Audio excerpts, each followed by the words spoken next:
ভগবান শ্রীকৃষ্ণকে ভগবান বিষ্ণুর সব থেকে প্রিয় অবতার মানা হয়ে থাকে।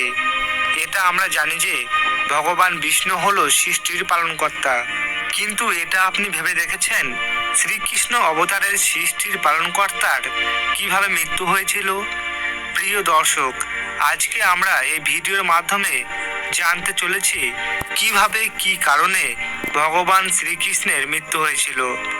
ভিডিওটি শুরু করার আগে সকল কৃষ্ণ ভক্তকে কমেন্ট বক্সে জয় শ্রীকৃষ্ণ লেখার অনুরোধ রইল। এটা আমরা জানি যে দ্বাপর যুগে ভগবান বিষ্ণুর অবতার শ্রীকৃষ্ণ রূপে অবতারিত হয়েছিলেন, কিন্তু এই কথা খুব কম লোকই জানে।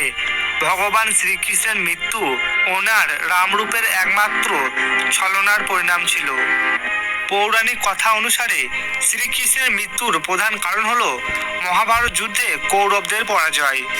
18 দিন ধরে চলা কুরুক্ষেত্রের যুদ্ধে দুর্যোধনের মৃত্যুর পর যখন যুধিষ্ঠির রাজতিলক হচ্ছিল, তখন শতপুত্রের মৃত্যুতে দুঃখী হয়ে মাতা গান্ধারী মহাভারতের যুদ্ধের জন্য ভগবান শ্রীকৃষ্ণকে দোষী সাব্যস্ত করে এবং ভয়ঙ্কর অভিশাপ দেয়।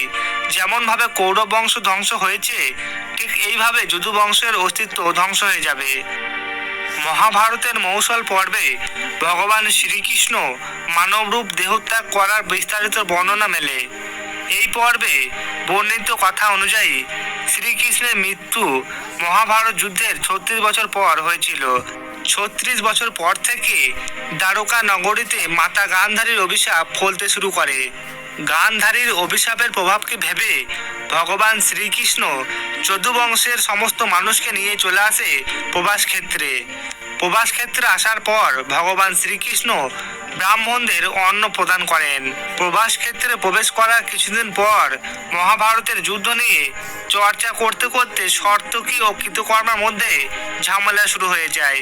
সর্তকী রেগে গিয়ে কৃতকর্মার শরীর থেকে মাথা কেটে ফেলে দেয় এবং নিজেদের মধ্যে লড়াই শুরু হয়ে যায় এবং সবাই একে অপরকে মারতে শুরু করে। এই লড়াইয়ের ফলে ভগবান শ্রীকৃষ্ণের পুত্র প্রদ্যুত্ত এবং সমস্ত যদুবংশ মানুষের মৃত্যু হয়ে যায়। যদুবংশের মানুষের মৃত্যুর পর ভগবান শ্রীকৃষ্ণের জ্যেষ্ঠ ভাই বলরাম সমুদ্র তটে গিয়ে ধ্যানে বসে পড়েন এবং এক মনে পরমাত্মার সঙ্গে লীন হয়ে যান এবং দেহত্যাগ করে গোলকে চলে যান। বলরাম দেহত্যাগ করার পর ভগবান শ্রীকৃষ্ণ একদিন অশ্বত্থ গাছের নিচে ধ্যানে মগ্ন ছিলেন, আর তখনই জরা নামে এক শিকারী আসেন। তিনি হরিণ শিকার করতে বনে এসেছিলেন। তখনই শ্রীকৃষ্ণের চরণকে হরিণ মনে করে সজোরে তীর চালান, আর সেই তীর ভগবান শ্রীকৃষ্ণের পায়ের তালুতে গিয়ে লাগে। যখন জরা শ্রীকৃষ্ণের কাছে আসে, তখন দেখতে পায় যে তিনি শ্রীকৃষ্ণের পায়ে তীর চালিয়ে দিয়েছেন। এটা দেখে জরা খুবই দুঃখী হয় আর ভগবান শ্রীকৃষ্ণের কাছে ক্ষমা চাইতে থাকেন। আর তখন শ্রীকৃষ্ণ জরাকে বলেন, হে জরা, তুমি কোনো ভুল কাজ করনি, এটি তো আমার পূর্বজন্মের কর্মের ফল।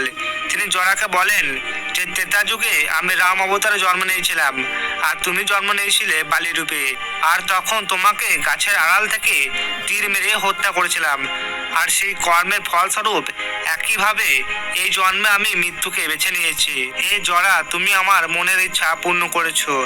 আমি কথা দিচ্ছি যে তুমি স্বর্গলোক প্রাপ্ত করবে। এইভাবে ভগবান শ্রীকৃষ্ণের মৃত্যু হয়েছিল। ভিডিওটি ভালো লাগলে একটা লাইক করে দেবে।